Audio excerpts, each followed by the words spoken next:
Chantant les vies noires comptent et portant des pancartes qui disent que le silence est la violence, des centaines de Brésiliens sont descendus pacifiquement dans les rues de Rio de Janeiro pour dénoncer le racisme et demander la destitution du président. C'était une autre protestation contre le gouvernement dans ce pays à majorité noire ou métisse.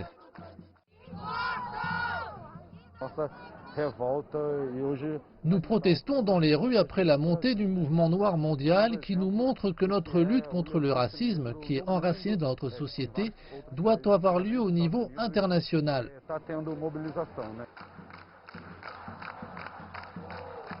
Sommée d'écraser toute perturbation, la police militaire lourdement armée a suivi la manifestation. Ils sont eux-mêmes l'objet de la colère des manifestants. Ici au Brésil, la violence policière est parmi les pires au monde.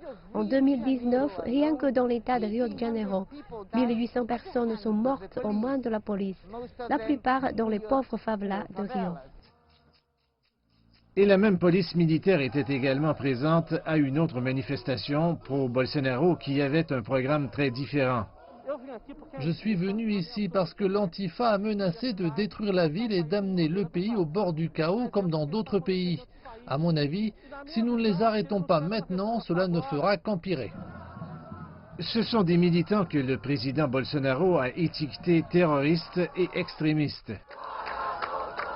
Nous avons besoin d'un changement radical qui peut se produire soit par des moyens constitutionnels légaux, soit par la violence, comme une guerre. Je pense qu'il vaut mieux le faire pacifiquement. Mais la polarisation politique du Brésil n'a fait qu'augmenter lors de l'épidémie de coronavirus. Et selon les derniers sondages d'opinion, le président Bolsonaro compte désormais le soutien de 33% des Brésiliens.